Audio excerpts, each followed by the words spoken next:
आप सभी कथा के रसिक जल्द से जल्द कथा पंडाल में उपस्थित हो। हमारे परम आदरणीय श्रद्धेय व्यास जी महाराज 85 हो गए हैं व्यास महफिल, और हम व्यास जी से आग्रह करेंगे कि आप हम सभी कथा रसिक को कथा की ओर अग्रसर करें और कथा का रसपान कराएं। आदरणीय व्यास जी।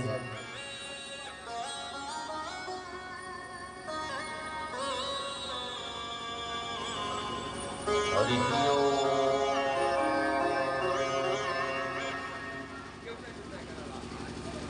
परमहंसा स्वादित चरण कमल चिन्ह करंदाय भक्त जन मानस निवासाय श्री सीताराम चंद्राभ्याम नमः।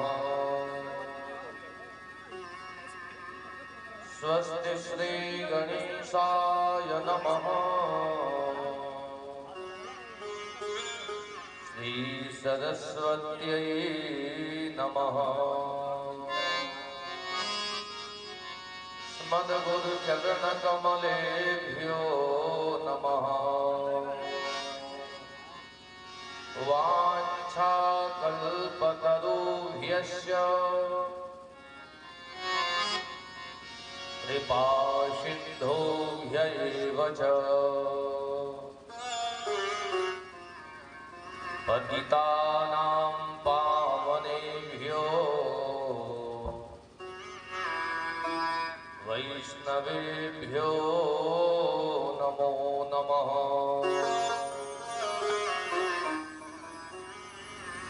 वागीशाद्याः सुमनसः सर्वार्थानामुपक्रमे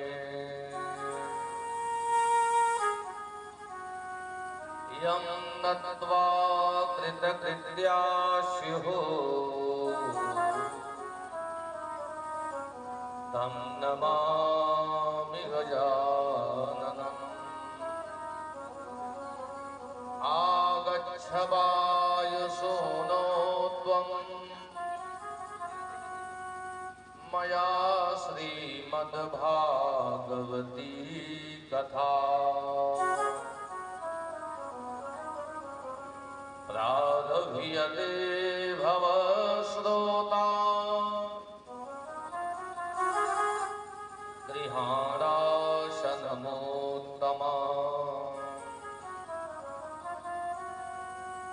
यः स्वानुभावमखिलश्रुतिसारमेकम् अध्यात्मदीपमतितिर्षतां तमोऽन्धम्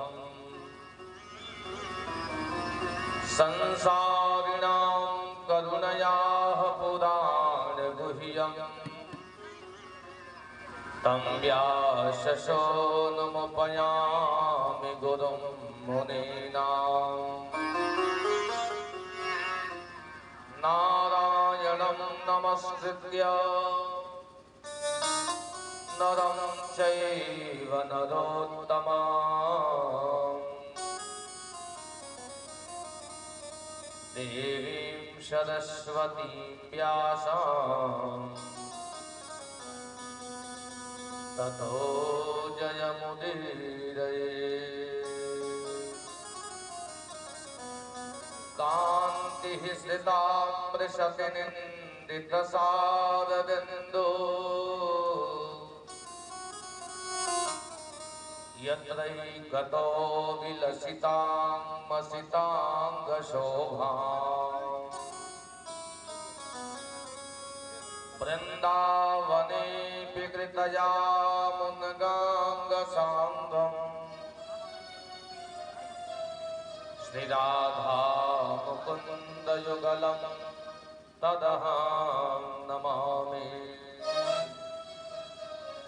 श्रीराधा मुकुन्दयुगलं तदहं नमामि। निगमकल्पतरोर्गलितं फलं शुकमुखात्रमितद्रविषंयुतं पिबत भागवतं रसमालयं मुहुरहो रसिका भुवि भावुकाः। आइए भगवान की कथा के पूर्व हम सब लोग मिलकर के भगवान के नाम का 2 बार संकीर्तन करें, जिससे हमारा मन और वाणी दोनों पवित्र होकर के प्रभु के कथा को स्मरण करने में लग जाए। आइए हम सब लोग मिलकर के संकीर्तन करते हैं। हमारो धन राधा श्री राधा श्री राधा, हमारो धन राधा श्री राधा श्री राधा, हमारो धन राधा श्री राधा श्री राधा, हमारो धन राधा श्री राधा श्री राधा, जीवन धन राधा राधा राधा राधा राधा, परम धन राधा राधा राधा राधा राधा, हमारे धन राधा राधा राधा श्री राधा, परम धन राधा राधा राधा राधा राधा, हमारो धन राधा श्री राधा श्री राधा, परम धन राधा श्री राधा श्री राधा, हमारो धन राधा श्री राधा श्री राधा, हमारो धन राधा श्री राधा श्री राधा, हमारो धन राधा राधा राधा श्री राधा, हमारो धन राधा राधा राधा राधा राधा, जीवन धन राधा राधा राधा राधा राधा, जीवन धन राधा राधा राधा राधा राधा, परम धन राधा श्री राधा श्री राधा, परम धन राधा श्री राधा श्री राधा, हमारो धन राधा श्री राधा श्री राधा, हमारो धन राधा श्री राधा श्री राधा।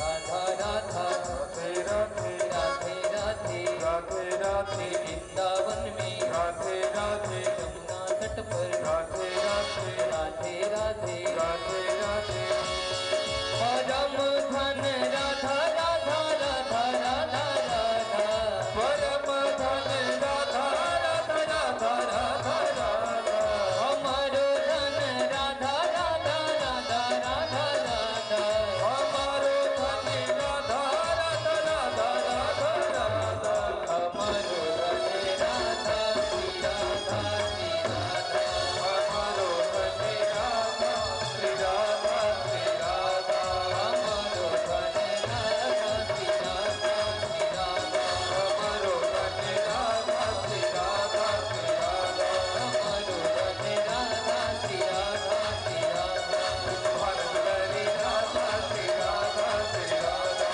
हमारो धन राधा श्री राधा श्री राधा, श्री राधा श्री राधा श्री राधा श्री राधा, श्री राधा श्री राधा श्री राधा श्री राधा। बोले राधा गोविंद भगवान की जय हो। श्रीमद्भागवत महापुराण की जय हो। वेद व्यास भगवान की जय हो। सुखदेव भगवान की जय हो। परीक्षित जी महाराज की जय हो। आज के आनंद की जय हो। जय जय श्री राधे श्याम। परम कारुणिक अकारण करुणा वर्णालय हमारे परमाराध्य भगवान श्री सीताराम जी महाराज की असीम कृपानुकंपा से रास राशेश्वर यशोदानंद संवर्धन पीतांबरधारी दरिद्र विनंदित भगवान श्री बालकृष्ण लाल की भांगमयी प्रतिमूर्ति श्रीमद् भागवत महापुराण के पावन पवित्र मंगलमय आनंदमय कल्याणमय सतसंग बेला में संपस्थित मंचस्थ विद्वद्वरीय एवं कथा रस रसिक सुधि विद्वान ज्ञानी श्रोतावृंद भक्तिमती सीता सिया के चरणों की अनुकरण करने वाली हमारी माताएं बहनें, भगवान की जब बड़ी कृपा होती है तब ऐसे सुअवसर प्राप्त होते हैं, क्योंकि यह ठाकुर जी की कृपा के बिना संभव नहीं है। तो भगवान की जब कृपा होती है तभी हम भागवत रूपी सत्संग में गोता लगा सकते हैं, क्योंकि ये जो भागवत रूपी सत्संग है यह साधन साध्य नहीं है। साधन क्या है? साधन यह है कि आपने श्रीमद् भागवत महापुराण कथा का आयोजन कर दिया, इस साधन आचार्य को बुला दिया, मंच बनवा दिया, कथा भी प्रारंभ करा दिया, ये सब साधन है। लेकिन कथा हम सुन लें यह साधन से नहीं हो सकता। ये तो जब ठाकुर जी की बड़ी कृपा हो जाएगी,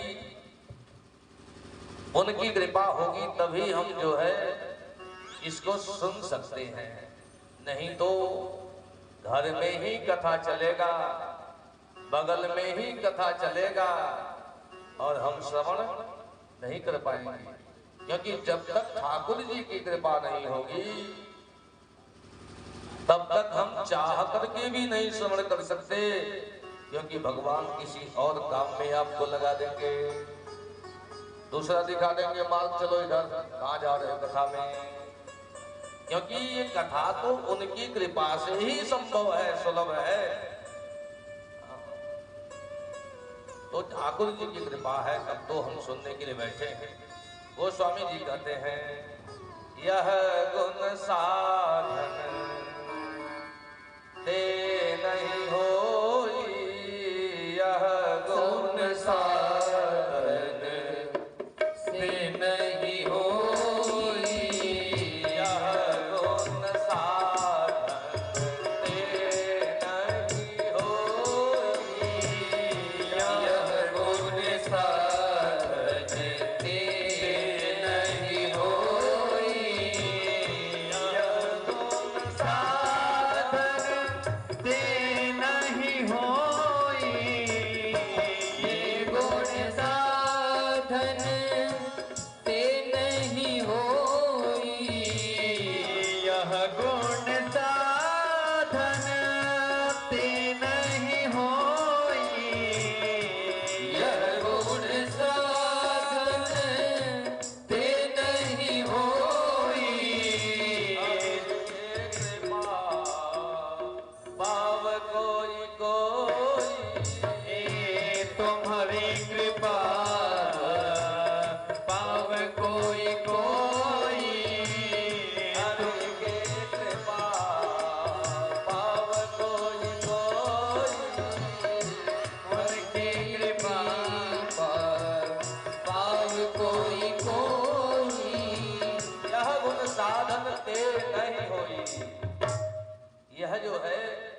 साधन साध्य नहीं है, हरि की कृपा पाव कोई कोई। ठाकुर जी की कृपा किसी किसी को प्राप्त होता है, यह साधन साध्य नहीं है। नहीं तो महाराज घर में ही कथा होगा और ठाकुर जी की कृपा नहीं होगी तो हम नहीं श्रवण कर सकते। एक कृपा साध्य है। तो कल के सप्ताह में बड़ा सुंदर प्रसंग चल रहा था कि भगवान श्री कृष्ण हस्तिनापुर से द्वारिकापुरी के लिए प्रस्थान करने वाले हैं। ऐसे समय में अर्जुन आ जाते हैं चरणों में और कहते हैं प्रभु महाभारत का युद्ध हुआ, उस युद्ध में आप हमारे सारथी बने रहे, हर वक्त मेरा मार्गदर्शन करते रहे, और आज आप जा रहे हो द्वारिका, तो देखो प्रभु मैं तो आपके साथ ही चलने वाला हूं, आपके साथ मैं भी चलूंगा। भगवान ने कहा ठीक है चलो। तो अर्जुन ने कहा प्रभु महाभारत के युद्ध में आप हमारे सारथी रहे हैं, तो आप यहां से द्वारिका के लिए प्रस्थान कर रहे तो मैं सारथी रहूंगा। तो अर्जुन सारथी हो गए भगवान के। भगवान रथ पर विराजमान होकर के हस्तिनापुर से द्वारिकापुरी प्रस्थान किए। अब द्वारिकापुरी में जब अर्जुन पहुंचते हैं तो गोविंद का इतना प्रेम मिला, आनंद मिला कि अर्जुन भूल ही गए कि हस्तिनापुर भी जाना है। हाँ, हस्तिनापुर का सारा ख्याल ही भूल गए। 7 महीना तक जो है द्वारिका में रह गए अर्जुन। तब भगवान श्री कृष्ण ने बुलाया और कहा अर्जुन देखो अब मेरे भी जाने का समय हो गया है। ये समुद्र जो है द्वारिका पे आक्रमण इसलिए नहीं कर रहा है क्योंकि मैं हूं, मेरे घर से। और पहले तो एक काम करो, ये जो हमारे परिवारी जन हैं इनको सुरक्षित स्थान पर पहुंचा दो। अब भगवान की बात मान करके अर्जुन भगवान के परिवारी जनों को सुरक्षित स्थान पर ले चलने का प्रयास कर रहे हैं। और इधर युधिष्ठिर जी महाराज हस्तिनापुर में हैं, रात्रि में शयन कर रहे हैं। इनको स्वप्न हुआ, कुछ अपशकुन दिखाई दिया। सुबह उठते ही जो है भीम को बुलाते हैं और कहते हैं कि गता सप्ताधुना मास भीमसेन तवानुजः। हे भीमसेन, आपका छोटा भाई अर्जुन 7 महीना हो गया है गए हुए द्वारिका, कोई समाचार नहीं मिल पा रहा है। और आज मुझे अपशकुन दिखाई दिया है कि लगता है कि कोई घटना घट गया है, इसलिए पता करो क्या हो गया, द्वारिका का समाचार लो। इधर अर्जुन भगवान के परिवारी जनों को लेकर के चल देते हैं। जब भगवान के परिवारी जनों को लेकर के चले, रास्ते में ही जो है यही गोविंद लीला पुरुषोत्तम अपने लीला के द्वारा जो है कुल भिल्ल का जो है अनेकानेक जो है स्वरूप धारण करके अर्जुन से ही युद्ध शुरू कर दिया। और लाठी डंडे के बल पर जो है गांडीवधारी अर्जुन को परास्त कर दिया और पराजित करके अपने परिवारी जनों को जो है छीन लिया। अब अर्जुन उदास हो गए। एक काम गोविंद ने सौंपा था मुझे, एक काम जो है कि उनके परिवारी जनों को सुरक्षित स्थान पर पहुंचा दे, वो भी मैं नहीं काम कर पाया। मैं तो ये समझता था कि जो है महाभारत जैसे दुरूह युद्ध को मैंने जीता। ये मेरे पास गांडीव धनुष है, मेरे पास पशुपतास्त्र है, ये सब किसी काम में नहीं आए। लाठी डंडे से जो है ये हमें पराजित कर दिए। इसका मतलब जो है उस महाभारत के युद्ध में युद्ध को मैंने नहीं जीता था, वो तो भगवान श्री कृष्ण ही नहीं जीता था। आज इनको भान हुआ और वहां से रोते बिलखते अर्जुन चल देते हैं, आते हैं युधिष्ठिर जी महाराज के पास। युधिष्ठिर जी सिंहासन आरूढ़ थे। अर्जुन की दशा देख करके युधिष्ठिर जी ने पूछा, बताओ अर्जुन क्या हो गया? तुम्हारी ये दशा तो बता रहा है कि जो है तुम किसी विपत्ति से घिरे हुए हो। कौन सा विपत्ति तुम्हें सता रहा है बताओ? क्या तूने किसी अबला स्त्री का सहयोग नहीं कर पाया? क्या तूने किसी विद्यार्थी को कुछ दक्षिणा नहीं दे पाया? गो दक्षिणा है तो मांग लिया हो? क्या तुमने जो है किसी गरीब असहाय का सहयोग नहीं कर पाया? तुम्हारी तो दशा वही हो गई। गतवित्तो यथा जनाः, जिस प्रकार किसी कंजूस व्यक्ति का वित्त हरण हो जाता है तो उसके मुख का शिकन बदल जाता है। अर्जुन क्या हो गया तुमको? किसी प्रकार धानस बांध करके अर्जुन ने कहा, भैया क्या बताऊं? हरिणा बंधु रूपेण देव विस्मापनम महा।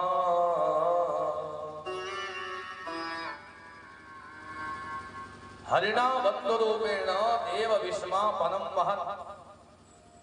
मैं आज हर लिया गया हूं, मेरे पास कुछ भी नहीं है। अरे मैं तो जिसको अपना बंधु समझता था, मैं जिसको अपना भाई समझता था, जिसको मैं अपना रिश्तेदार समझता था, वह आज हमारे बीच में नहीं है। इतना सुनते ही महाराज जो सिंहासन पर विराजमान युधिष्ठिर जी थे, जमीन पर गिर पड़े और कहे, देखो जब गोविंद इस धरा पे नहीं है तो मैं भी यहां नहीं रहूंगा। और तुरंत जो है अपने नाती परीक्षित को राज तिलक कर देते हैं और स्वर्गारोहण के लिए प्रस्थान करते हैं। स्वर्गारोहण के लिए प्रस्थान करते हैं। सशरीर स्वर्ग में जाना हो तो भी रास्ता है। कहां से जाते हैं? तो देखो भैया बद्रीनाथ जाना पड़ेगा, तो बद्रीनाथ तो आप जा सकते हो। बद्रीनाथ से आगे माणा गांव, उसी वहीं पे जो है महर्षि वेदव्यास का आश्रम है। उससे आगे चलेंगे ब्रह्म सरोवर, और उससे भी आगे निकलते जाएंगे तो वहां पे जो है संतों ने बताया है, शास्त्रों ने ऐसा बताया कि उससे आगे कम से कम 10 किलोमीटर और चलेंगे तो वहां से सशरीर स्वर्ग के लिए प्रस्थान करते हैं, जहां आज भी जाना असंभव है। ऑक्सीजन नहीं मिलता है, ऐसे स्थान पर दुरूह स्थल है।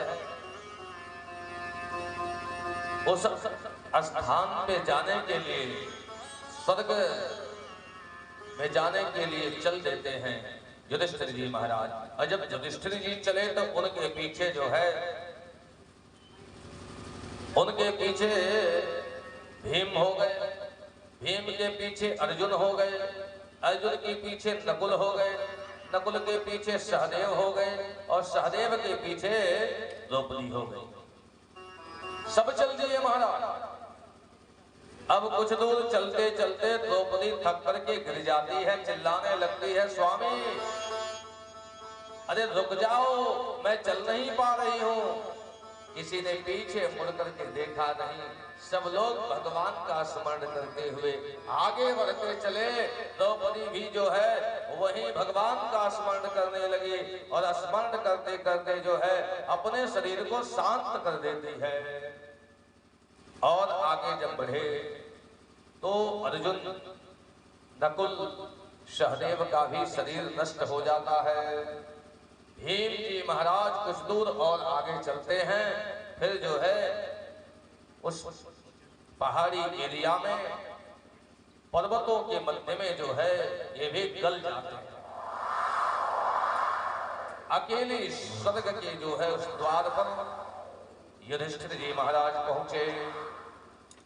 युधिष्ठिर जी महाराज जब स्वर्ग के द्वार पर पहुंचे तो वहां एक विमान लेकर के विमान चालक खड़ा था। कहा, आइए महाराज, विराजिए इस विमान में और चलिए स्वर्ग के लिए। अब स्वर्ग के लिए जब चलने के लिए विमान चालक ने कहा तो युधिष्ठिर जी ने देखा विमान में कितना सीट है, तो सीट देखा तो एक ही सीट का विमान था। युधिष्ठिर जी महाराज ने कहा, मेरे साथ तो जो है 5 और चले हैं, मेरे 4 भाई, मेरी पत्नी, और तुम एक सीट वाला विमान लेकर के आए हो, तो ये लोग कैसे जाएंगे? विमान चालक ने कहा, पीछे मुड़ करके देखो। जब पीछे मुड़ करके युधिष्ठिर जी महाराज ने देखा तो युधिष्ठिर जी महाराज को कोई भी दिखाई नहीं दिया, बल्कि उनके पीछे एक कुत्ता खड़ा था। कुत्ते को देख लिए। जब कुत्ते को युधिष्ठिर जी महाराज ने देखा तो कहा, भैया मेरे साथ तो 5 और चले थे, कोई यहां तक नहीं पहुंचा, यही कुत्ता आया है, तो कुत्ता के लिए ही स्थान दे दो, कुत्ता के लिए स्थान दे दो। विमान चालक ने कहा कि देखो भैया, स्वर्ग में कुत्ता नहीं जा सकता है, कुत्ता के लिए स्वर्ग में कोई स्थान नहीं है। यहां तक लिखा है कि कुत्ते का दर्शन करने वाला व्यक्ति, स्पर्श करने वाला व्यक्ति भी जो है यदि स्वर्ग के मार्ग तक जा रहा हो और जैसे स्वर्ग में प्रवेश करना चाहता है तो कपाट स्वयं बंद हो जाता है। जीवन भर पुण्य कर्म किया हो, सत्कर्म किया हो, मृत्यु के समय यदि कुत्ते का स्पर्श हो गया हो और वह जा रहा हो स्वर्ग में, तो स्वर्ग का द्वार बंद हो जाता है। हाँ, इतना अशुद्ध कुत्ता होता है। मानो कुत्ते का पालन जो करता है उसके लिए शास्त्रों में जो है बड़ी कड़ी निंदा की गई है कि कुत्ता का पालन कभी नहीं करना चाहिए, क्योंकि कुत्ता और गदहा को जो पालता है वह नरकगाही गामी होता है। हाँ, कुत्ते को भोजन देना चाहिए। कहीं अस्वस्थ पड़ा हुआ है कुत्ता, बीमार है, मरने वाला है, तो उसकी सेवा कर सकते हो, उसको औषधि दे सकते हो, उसका इलाज करो, स्वस्थ कर दो। स्नानादि क्रिया से सचैल स्नान करने का विधान है कुत्ते का स्पर्श हो जाने पर। सचैल माने जिस कपड़े को पहन करके आपने स्पर्श कर दिया उस कपड़े सहित स्नान करो और फिर जाकर के अपने मंदिर में धूप कपूर आग दिखा करके भगवान से प्रार्थना करो, हे ठाकुर जी कुत्ते का स्पर्श हो गया है, क्षमा करिए, और फिर गायत्री मंत्र का जप करके जो है उसका प्रायश्चित करो। हाँ, ऐसा ध्यान है। अब कुत्ता पीछे खड़ा है, युधिष्ठिर जैसे धर्मात्मा ने कहा कि कुत्ते के लिए स्थान दो, स्वर्ग में कुत्ता जा नहीं सकता। अब क्या हो? युधिष्ठिर जी ने कहा कि देखो भाई, यदि कुत्ते के लिए स्थान नहीं दोगे तो मैं भी नहीं जाने वाला, क्योंकि आए तो मेरे साथ बहुत लोग, यही कुत्ता बचा। अब तो महाराज जिद कर दिया। इसलिए हमारे संत महात्मा लोग कहते हैं कि कभी कभी जो है संग जो है अच्छे लोगों का कर लेना चाहिए। यदि अच्छे लोगों को आप संग कर लेते हैं ना, तो हो सकता है कि एक दिन आपका जीवन बदल जाए। इसलिए अच्छे का संग करना चाहिए। एक बात बताएं, एक बार की बात है, आप देखे भी होंगे, गांव में एक कीड़ा होता है भौरा, काला कलूजा, देखे होंगे भौरा। और उसी प्रकार का एक और कीड़ा होता है गुबड़ौदा। भौरा और गुबड़ौदा में बहुत अंतर नहीं होता है, एक ही जैसे लगते हैं दोनों। एक दिन एक भौरा, एक दिन एक गुबड़ौदा जो है, आप जानते हैं गोबर इत्यादि में रहता है गंदगी में, तो गुबड़ौदा जो है गंदगी को ढकेल करके ले जा रहा था, और उधर से उड़ते हुए एक भौरा आया। अब भौरा ने जब गुबड़ौदा को देखा तो कहा, भैया ये तो अपने बिरादर का है, अपना ही भाई है, ये क्या गंदगी ढकेल रहा है। आकर के उसके पास बैठा और कहा, देखो भैया ये तुम क्या कर रहे हो, अरे गलत काम है, ये नहीं करना चाहिए, चलो हमारे साथ। अब भौरा ने कहा चलो हमारे साथ। गुबड़ौदा कहा कि भैया हम कहाँ जाएंगे, हमको तो आनंद इसी में मिल रहा है, वो उसी में आनंद ले रहा है। भौरा ने कहा कि नहीं नहीं तुम चलो हमारे साथ। गुबड़ौदा जब जाने को तैयार नहीं हुआ, भौरा मजबूत था, जबरदस्ती गुबड़ौदा को अपनी चोंच में दबाया, लेकर के आकाश में उड़ा। कभी कभी देखते होंगे ना, एक भौरा एक गुबड़ौदा को कभी कभी पकड़ लेता है, और कभी भौरा ही भौरे को पकड़ लेता है, ऐसा दृष्टि आपको देखने को मिलता हो। तो उसने पकड़ लिया, अब पकड़ करके लेकर के उड़ा, और कहाँ गया, कमल के फूल के पराग में ले जाकर के गुबड़ौदा को बैठा दिया भौरा ने। क्योंकि भौरा को तो पराग ही अच्छा लगता है ना, सुगंधी अच्छी लगती है। लेके कहाँ गया, कमल के फूल के पराग में बैठा दिया। अब जब गुबड़ौदा कमल का सुगंधी पाया, पराग का सुगंधी पाया, आनंदित हो गया। अब उस आनंद में इतना निमग्न हुआ कि ये भूल गया, एक भाई आनंद लेने लगा।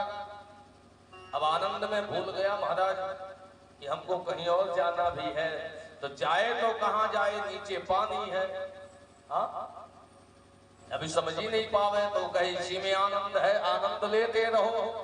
अब आनंद में भौरा तो जानता है ना भैया कि जैसे शाम होगा तो कमल अपने आप जो है बंद हो जाता है, जब भगवान सूर्य उगते हैं तो कमल अपने आप खिल जाता है। ये भौरा जानता है, गुबड़ौदा तो ये भी नहीं जानता। अब उसी में आनंद ले रहा है, तब तक शाम हुआ, भौरा बंद, गुबड़ौदा बंद। देखिए भैया ये तो जो है गुबड़ौदा है, नहीं जानता है। कभी कभी जो है ना, कभी कभी भौरा भी जो है इतने मस्त हो जाता है, इतना मस्त हो जाता है कि कमल के पराग को लेने में ये समझ नहीं पाता कि सूर्य अस्त होने वाले हैं, उसी में बंद हो गया। कौन बंद हो गया, भौरा। गुबड़ौदा की बात छोड़ो, अभी भौरा ही बंद हो गया। तो जब भौरा बंद हो गया तो भौरा ने सोचा क्या, कि रात्रि गमिष्यते भविष्यति सुप्रभातम्,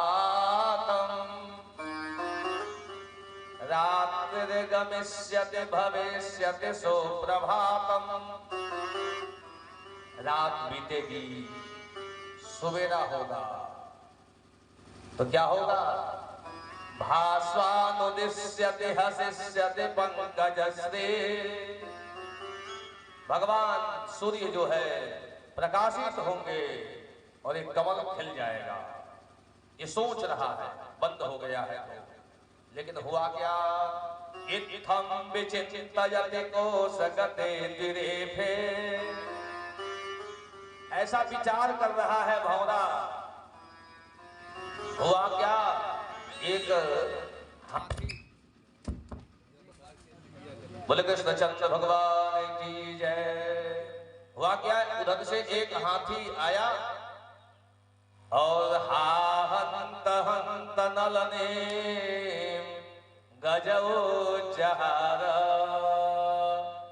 एकदम कमल के नाल सहित जो है कमल को उखाड़ा, सूर से मुंह में डाल दिया। अब भैया भौरा तो चकनाचूर हो गया, चला गया। सोच रहा था अभी भौरा तो है नहीं, इतना भी सोचे, बेचारा घुबड़ौदा है, कुछ नहीं सोच रहा था। अब तो हम गए, अब हम गए, यही सोच रहा था। सुबह हुआ तो यहाँ तो हाथी नहीं आया, बल्कि जो है एक माली आ गया। अब माली आकर के उसी कमल के फूल को तोड़ लिया। जब कमल के फूल को माली ने तोड़ा तो फूल को लेकर के पहुंचा कहां, वाराणसी में। और वाराणसी में बाबा विश्वनाथ जी की गली में लेकर के बैठ गया सुबह सुबह। और एक महान संत जा रहे थे उसी रास्ते से, उसी फूल को जो है खरीद लेते हैं, उसी कमल के फूल को खरीद लेते हैं। और फूल को लेकर के कहां पहुंच गए, बाबा के दरबार में। और उस फूल को चढ़ा दिया बाबा विश्वनाथ के सर पे। और उधर से गंगा की धार गिरने लगी, हर हर महादेव होने लगा। अब थोड़े देर बाद महाराज लाइट लगी, फूल की लाइट जो है, लाइट लगी जो है फूल पे, तो प्रकाशित होने लगा फूल। तो उसमें से धीरे धीरे धीरे धीरे वो घुबड़ौदा निकला और जाकर के बाबा विश्वनाथ के सर पे बैठ गया। हाँ, कहाँ बैठ गया, उनके सर पे बैठ गया। और गंगा का स्नान भी कर रहा है। तो क्या हुआ, एक भौरे का संग मिल गया घुबड़ौदा को।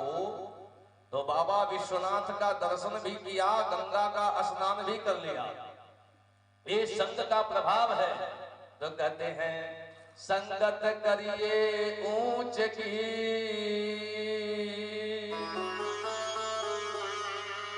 संगत किसकी करनी चाहिए, ऊंचे की। संगत करिए ऊंच की, बनत बनत बन जा। एक दिन शिव जी के माथे चढ़े हर हर गंगनहार। तो ये संग का प्रभाव है। आज जो है युधिष्ठिर जी का संग कुत्ता ने कर लिया, तो कुत्ते के लिए जो है युधिष्ठिर जी ने विमान की याचना करते हैं। और जब जिद कर लिया कि मैं भी जाने वाला नहीं, तो उसी कुत्ते से भगवान का प्राकट्य हो जाता है। बोले कृष्णचंद्र भगवान की जय। गोविंद ने कहा युधिष्ठिर जी महाराज, मैं आपकी परीक्षा ले रहा था कि क्या आप करते हो। तो देखो भगवान के भक्त जो है ना, किसी भी परिस्थिति में जो है अपने धैर्य को नहीं छोड़ते, अपने धैर्य को नहीं छोड़ते। वो तो भगवान के भक्त है, वो धार्मिक है। और यहाँ तो महाराज हम कहते हैं धर्म की जय हो, कहते हैं करते नहीं है, तो ऐसे काम नहीं चलेगा। बोले कृष्णचंद्र भगवान की जय। ऐसे जो है एक बार उद्धव जी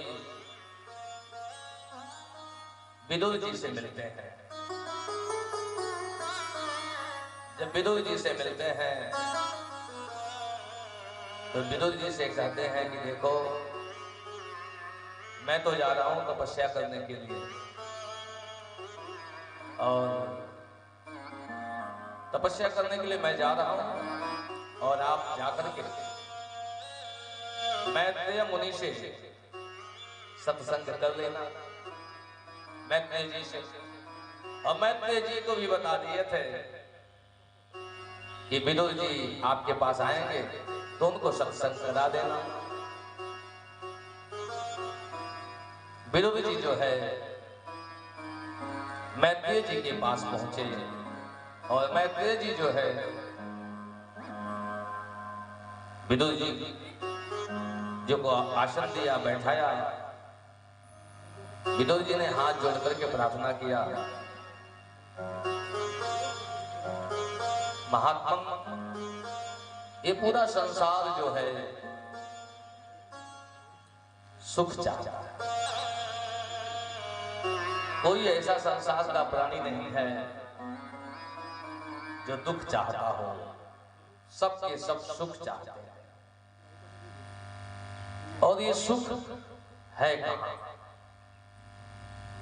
ये सुख है कहां? तब जो है अब आप समझो, सुख के लिए हम क्या करते हैं? भगवान की पूजा करते हैं, घर में मंदिर बना रखे हैं और आरती दिखाते हैं। बोले कृष्णचंद्र भगवान की जय। और भगवान से प्रार्थना क्या करते हैं कि सब संपत्ति घर आवे। प्रार्थना करते हैं कि सारी संपत्ति, सारे सुख हमारे घर में आवे, कष्ट मिटे तन का। भगवान से प्रार्थना करते हैं। तो कितने प्रकार की संपत्ति की प्रार्थना करते हैं भैया? तो झोपड़ी था, घर तो था नहीं, पहले झोपड़ी था तो उनसे कहते थे कि हे ठाकुर जी ऐसी व्यवस्था बना देते तो एक मेरा मकान बन जाता। ठाकुर जी ने मकान भी बना दिया, आपकी सुन लिए तो फिर एक बढ़िया वाहन हो जाता, तो वाहन भी हो गया। अब मकान में जो है लाइटिंग वाले काम हो जाती, बिजली की सप्लाई हर जगह हो जाता। ठाकुर जी ने वो भी कर दिया। फिर कुछ दिन बाद जो है आप सोचोगे कि अब इसमें जो है एसी लग जाता। हाँ, हर रूम में जो है ठंडा वातावरण मिलता। गर्मी में उष्णकाले भवे शीतः, शीतकाले भवे दुष्णः। ठाकुर जी ने वो भी कर दिया, सब कुछ किया। तो क्या वही सुख है? जीवन का वही सुख है कि मकान बन जाए, दुकान बन जाए, महल बन जाए, एसी लग जाए, उसके बाद आपकी सारी तृष्णा वहीं संपन्न हो जाएगी। सारी व्यवस्था यदि संसार का मिल जाए तो क्या आपको सब कुछ हो जाएगा? तब जो है मैत्रेय जी ने कहा, बड़ा सुंदर बात जो है विदुर जी को समझाया। कहा देखो विदुर, संसार में जो है केवल सुख एक जगह है। वह कौन है सुख? वह जो है भगवान है। भगवान के अलावा संसार का कोई भी प्राणी सुखी नहीं हो सकता है, क्योंकि भगवान ही जो है आनंद है। भगवान को ही आनंद जो है मैत्रेय जी ने बताया। और वही बात जो है गोस्वामी तुलसीदास जी भी महाभारत ने अपने श्री रामचरितमानस में गुनगुनाते हैं। क्या कहते हैं? जो आनंद, जो आनंद सिंधु सुख राशि, जो आनंद सिंधु सुख राशि, जो आनंद सिंधु सुख राशि, जो आनंद सिंधु सुख राशि, करते लोक सुपासी, लोक सुपासी, तो सुख धाम राम यस नामा, सो सुख धाम राम यस नामा, अखिल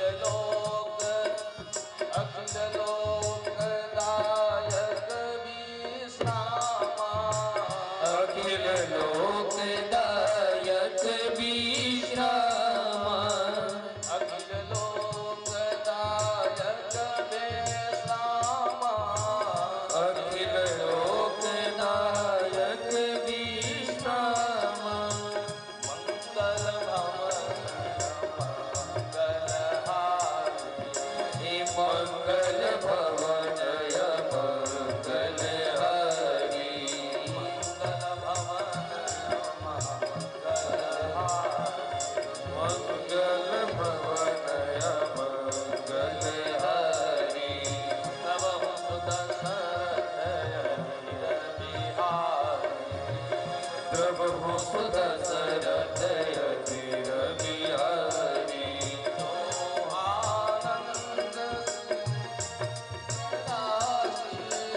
जो आनंद सिंधु सुख राशि करते लोक सुपासे लोक सुपासी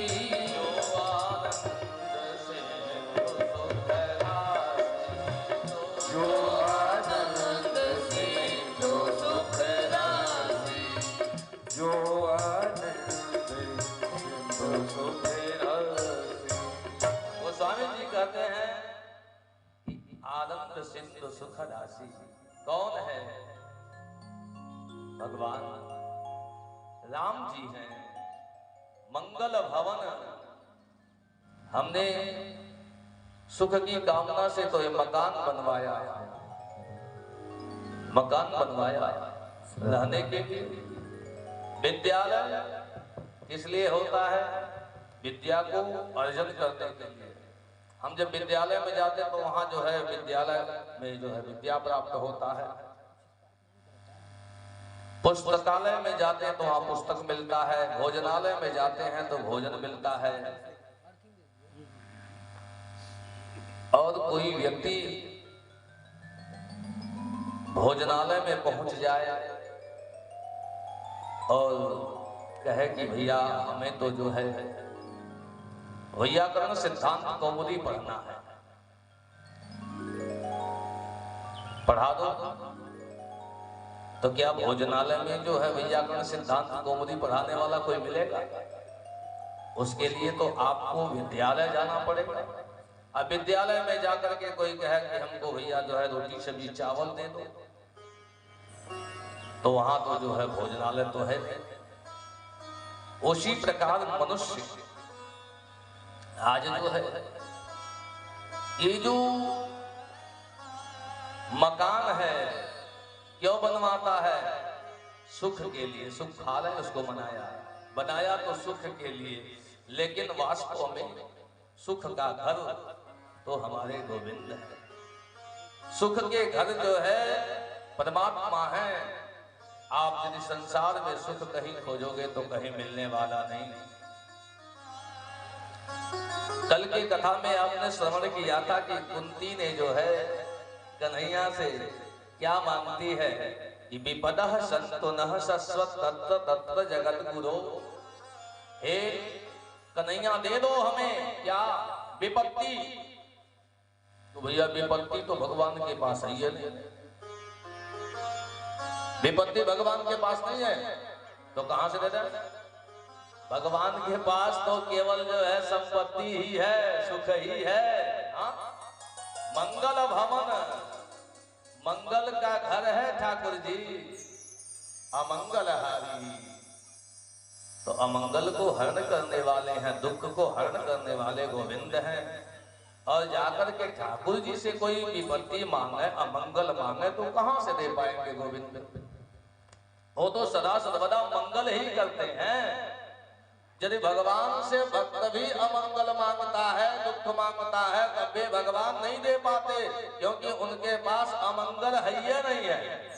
इस प्रकार भोजनालय में जाकर के कोई वैयाकरण का पुस्तक मांगे माता जी से, तो उनके पास जब नहीं रहेगा तो नहीं दे सकते।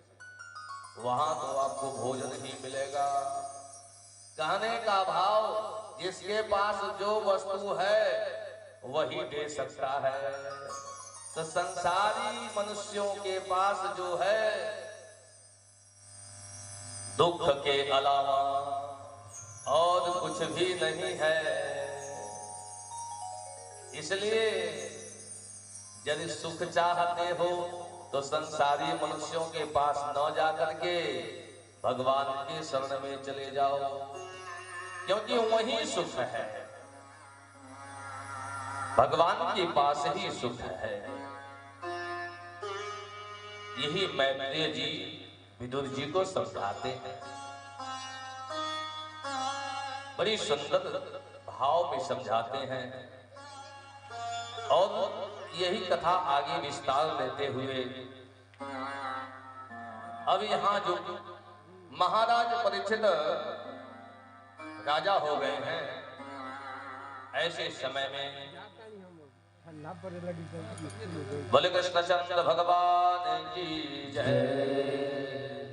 श्रीमन नारायण नारायण नारायण श्रीमन नारायण नारायण नारायण श्रीमन नारायण नारायण नारायण।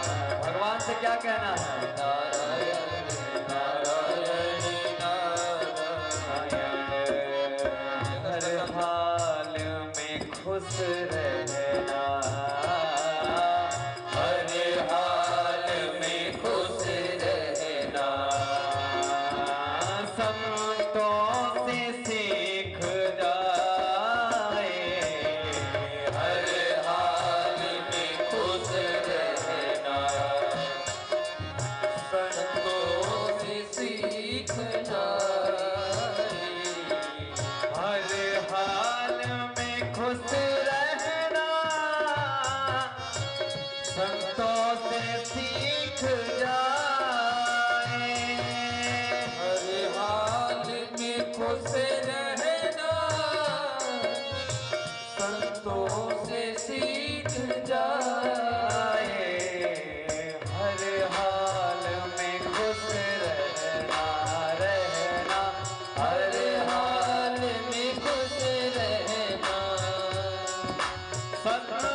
अब परीक्षित जी जो है राजा हो चुके हैं।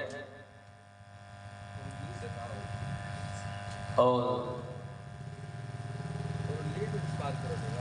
परीक्षित जी जो है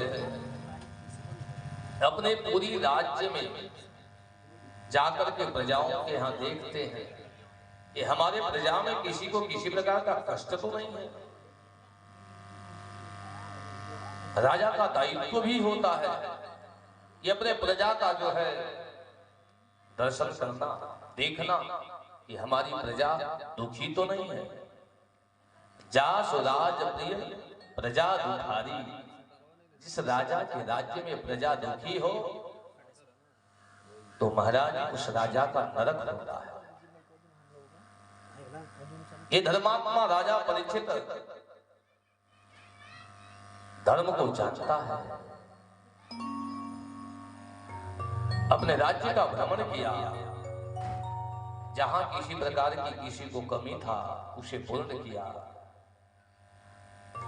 महाराज परीक्षित के मन में विचार आया कि हमारे संत महात्मा गण जो है जंगलों में रहते हैं, आश्रम बना करके रहते हैं, कुटिया बना करके रहते हैं। जो धर्मोपदेशक हैं उनका भी दर्शन करें, उनको कहीं किसी प्रकार का तो कष्ट नहीं है। इस भाव से जो है आज महाराज परीक्षित अपने सिंहासन को सजा लिया, समस्त जो है वस्त्राभूषण को धारण किया, सुंदर अलंकरण को धारण किया, वस्त्र को धारण किया, मुकुट भी बढ़िया धारण कर लिया, रथ पर विराजमान होकर के चल देते हैं। कुछ दूर आगे बढ़े, परीक्षित जी ने देखा कि एक गौ माता है, उनको जो है एक व्यक्ति मार रहा था। मारते हुए जो है देख करके परीक्षित जी महाराज ने सोचा कि मेरे राज्य में गौ माता की दुर्दशा, मेरे राज्य में गौ को लोग मार रहे हैं। तुरंत जो है रथ से जो है जमीन पे कूद पड़े और तुरंत अपने बाण का संधान किया, बाण को उठा लिया और जो मार रहा था उसके तरफ ऐसे हाथ बढ़ाया कि भी तुमको मार डालूंगा। गौ माता जो है रो रही है। ऐसे समय में परीक्षित जी महाराज ने कहा, मां आप तनिक भी चिंता मत करो, मेरे राज्य में आपकी दुर्दशा नहीं होगी, आपको कोई कष्ट नहीं पहुंचा पाएगा। अब तो जो है गौ माता ने कहा, देखो हमें अब कष्ट किस बात की है समझो, हमें इस बात का कष्ट नहीं है कि संसार के लोग जो है हमारे ऊपर आक्रमण कर रहे हैं, हमको कष्ट पहुंचा रहे हैं। संसार ये गौ जो है ना, ये जो गौ के रूप में परीक्षित जी महाराज से मिलती हैं, वह साक्षात पराम्बा जगदम्बा पृथ्वी मैया है। पृथ्वी ही जो है गौ का रूप धारण की हुई है। जब भी देवताओं के यहाँ कोई मीटिंग होता है, बैठक होता है, तो ये पृथ्वी भी जाती हैं, तो गौ के रूप में वहां जाती हैं। संगो तनुधारी भूमि विचार, अब ये पृथ्वी मैया ही गौ का वेश धारण करा करके परीक्षित जी महाराज के सामने प्रकट हुई हैं। परीक्षित जी ने कहा, मां आपको किस प्रकार का कष्ट है, आप बताओ, हमें संकोच बताओ। मेरे राज्य में जो है कोई भी गौ का अपराध नहीं करेगा। पृथ्वी मैया ने क्या कहा, राजन मुझे इस बात का कष्ट नहीं है कि मेरे ऊपर जो है इतनी जनसंख्या है, मुझे इस बात का कष्ट नहीं है कि मेरे ऊपर लोग भवन बनाते हैं, मुझे खोदते हैं, मेरे ऊपर ही हल चलाते हैं, इस बात का कष्ट नहीं है। पृथ्वी मैया ने कहा हमें तो इस बात का कष्ट है कि जैसे किसी भूपगढ़ गांव में एक भगवान के भक्त रहे, अब समझिएगा कौन थे, अब नाम तो हम नहीं बता पाएंगे, नाम आप लोग समझ लीजिए। इस गांव में एक भगवान के भक्त रहे, बहुत तपस्या किए ठाकुर जी की, पूजा किए ब्रह्मा जी की। ब्रह्मा जी खुश हो गए, आ गए सामने, प्रकट हो गए, 4 मुख लेकर के, 8 आंख है। ब्रह्मा जी ने कहा उत्तिष्ठो तिष्ठ वर्तन्ते, अरे उठो उठो, तुम्हारा कल्याण हो, कल्याण हो। अब देखा कि सामने ब्रह्मा जी प्रकट हो गए हैं, तो कहा कि ब्रह्मा जी ने कहा वरदो हमद प्राप्तो वरान वरद सभा, भक्तराज वरदान मांगो, आपने मेरी तपस्या किया है, मैं खुश हूं, क्या चाहिए वरदान? कहा आप हमारी तपस्या से खुश हैं? ब्रह्मा जी ने कहा हाँ हाँ मैं खुश हूं, मांग लो, क्या चाहिए? उस आदमी ने कहा कि आप खुश हैं तो मांग लो। ब्रह्मा जी ने कहा हाँ मांगो, जो चाहो सो मांगो, लेकिन एक बात ध्यान रखना। ब्रह्मा जी ने कहा एक बात ध्यान रखना कि जो भी मांगोगे उसका दुगना जो है तुम्हारे बगल वाले को दूंगा, जो तुम्हारा पड़ोसी है उसको उसका दुगना दे देंगे। हाँ। अब तो जो है सोचने लगा, अरे राम, इतने वर्षों से जो है इस रामलला मंदिर पे बैठ करके मैंने तपस्या किया, मैंने माला जपा, अब ब्रह्मा जी प्रकट हुए तो कह रहे हैं कि जो तुम मांगोगे इससे दुगना तुम्हारे बगल वाले को दे दूंगा। तो तपस्या उसने नहीं किया, उसने कोई परिश्रम नहीं किया, ज्यादा फल ले लेगा। अब सोचने लगा क्या मांगूं, अब तो चक्कर में पड़ गया। थोड़ी देर बाद कहता है कि ब्रह्मा जी हमारे एक आंख को फोड़ दीजिए, मानो मेरे बगल वाले का दोनों आंख फोड़ दीजिए। यही वरदान मांग लिया। तो मैया ने क्या कहा, देखो हमें जो है इन संसारियों के कार्य से कोई जो है भाव नहीं महसूस होता है। जस मोहि गरु एक पर दो ही, एक यदि कोई परद्रोही हो जाता है तो वह जो है हजारों हजार पर्वतों के समान भार हो जाता है मेरे ऊपर। पर्वतों का भार तो मुझे फूल जैसा लगता है, ये परद्रोहियों का भार तो जो है पर्वतों से भी विशाल लगता है। और आज की स्थिति क्या है महाराज, यही है कि भैया हम दूसरे के